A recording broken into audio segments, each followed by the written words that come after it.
ಮಕ್ಕಳೇ, ಕಳೆದ ತರಗತಿಯಲ್ಲಿ ನಾವು ಸಂಧಿಗಳ ಬಗ್ಗೆ ತಿಳ್ಕೊಂಡಿದ್ವಿ.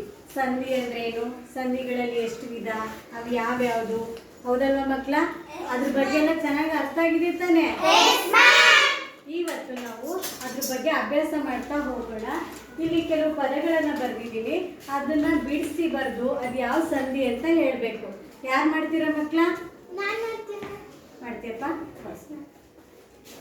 ಮಾತಿಲ್ಲ. ಈ ಪದವನ್ನು ಬಿಡಿಸಿ ಬರೆದಾಗ ಮಾತು ಪ್ಲಸ್ ಇಲ್ಲ.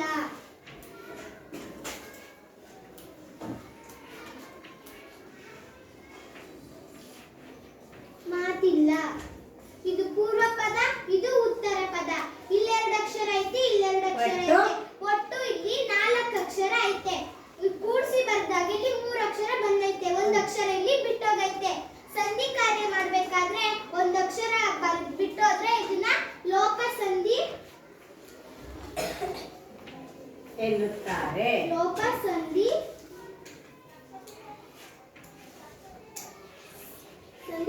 ಎನ್ನುತ್ತಾರೆ. ಸರಿ, ಬರೀಪ್ಪ. ಸಾ ಬರಿ.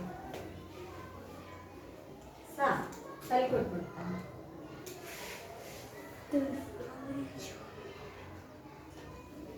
ಗುಡ್. ಕ್ಲಾಪ್ಸ್ ಹಾಕಿ. ಮರವನ್ನು ಯಾರು ಬಿಡಿಸಿ ಬರೀತೀರಾ? ನಾನು ಬರೀತೀನಿ.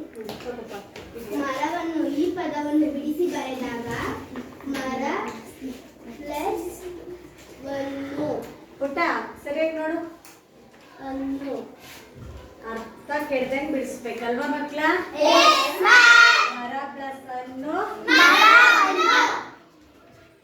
ಇದು ಪೂರ್ವ ಪದ, ಇದು ಉತ್ತರ ಪದ.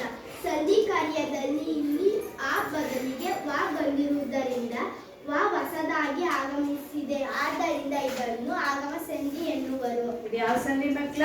ಆಗಮ ಸಂಧಿ.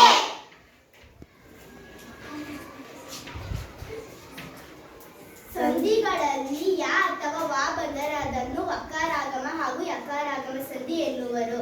ಗುಡ್. ಕ್ಲಾಪ್ಸ್ ಹಾಕಿ. ನೆಕ್ಸ್ಟ್ ಮಳೆಗಾಲ ಯಾರು ಬಿಡಿಸ್ತೀರಾ ಮಕ್ಕಳ? ನಾನು ಬಿಡಿಸ್ತೀನಿ.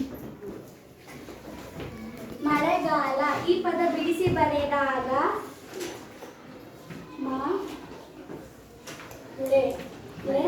ಪ್ಲಸ್ ಕಾಲ. ಏನಾಯ್ತು? ಮಳೆಗಾಲ. ಗುಡ್.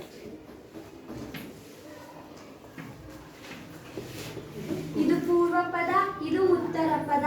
ಕಾ ಬದಲು ಗಾ ಬಂದ್ರೆ ಕಾಚಾಟಗಳಿಗೆ ಗಾಜಾಡಾದ ಆದೇಶವಾಗಿ ಬಂದ್ರೆ ಅದನ್ನ ಯಾವ ಸಂಧಿ ಅಂತೀವಿ? ಆದೇಶ ಸಂಧಿ ಎನ್ನುತ್ತೇವೆ. ಎನ್ನುತ್ತೇವೆ. Very good.